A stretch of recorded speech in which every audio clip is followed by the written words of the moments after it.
जय हिंद, नमस्कार। अभी जो आप ये तस्वीरें देख रहे थे, ये एक सेना के जवान की अंतिम यात्रा की तस्वीरें हैं।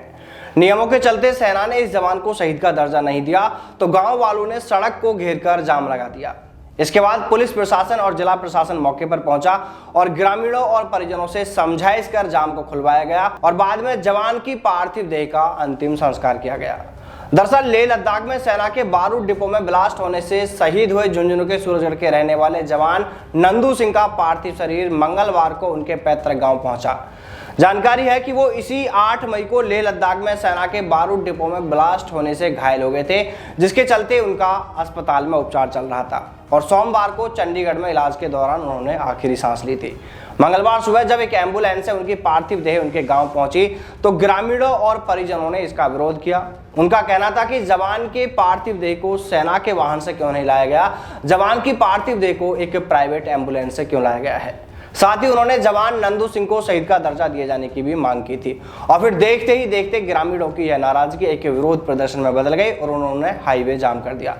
ग्रामीणों ने मांगों को लेकर करीब 3 घंटे तक सीकर लोहारू हाईवे पर भी जाम रखा और जब इसके बारे में स्थानीय पुलिस प्रशासन और जिला प्रशासन को जानकारी मिली तो फिर पुलिस अधिकारी और प्रशासनिक अधिकारी मौके पर पहुंचे और उन्होंने ग्रामीणों से समझाइश करके मामले को शांत कराया।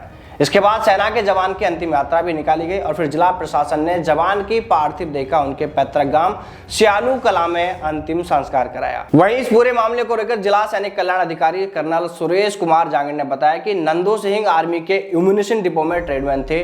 ये पोस्ट डिफेंस सिविलियन कैटेगरी में आती है और इस तरह के हादसों में जवान की जान जाने पर उन्हें शहीद का दर्जा देने का प्रावधान नहीं है, यानी उन्हें शहीद का दर्जा नहीं दिया जा सकता।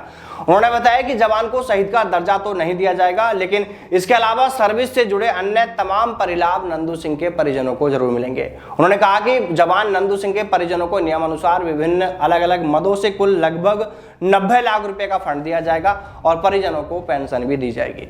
वहीं इससे पहले पूरे घटनाक्रम को लेकर सूरजगढ़ विधायक श्रवण कुमार हाईवे जाम कर रहे ग्रामीणों के बीच में पहुंचे थे। उन्होंने कहा कि हमारे लाडलू नंदू सिंह के पार्थिव शरीर को जिस तरह सरकार ने 2 सिपाही भेजकर प्राइवेट गाड़ी में भेजा है, यह शर्मसार करने वाली बात है।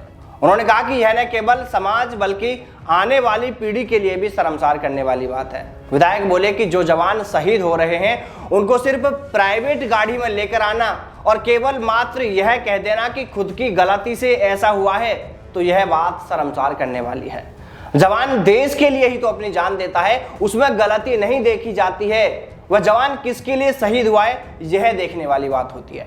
उन्होंने आगे यह भी कहा कि सरकार ने जो शहीदों के साथ में अत्याचार किया है वह शर्मसार करने वाली बात है। देखिए, यहाँ पर देखने वाली बात यह है कि भाई जो नियम है वो तो फिर सभी के लिए बने हैं, नियमों से ऊपर कोई भी नहीं है, लेकिन फिर भी इस तरह के मामलों को लेकर जैसा कि देख रहे हैं कि आए दिन कहीं ना कहीं विरोध प्रदर्शन देखने को मिल जाते हैं, तो ये बिल्कुल भी ठीक बात नहीं है। इसलिए अगर शहीद नीति में कहीं पर भी कुछ बदलाव किए जा सकें जिससे कि इस तरह के विरोध प्रदर्शनों पर रोक लग सके, तो इस बारे में सरकार और सेना को विचार जरूर करना चाहिए ताकि इस तरह के विरोध प्रदर्शन ना देखने को मिले। शहीद को हम सादर श्रद्धांजलि अर्पित करते हैं, साथ ही ईश्वर से प्रार्थना करते हैं कि हे प्रभु उन परिजनों को इस असहनीय दुख को सहन करने की शक्ति प्रदान करे।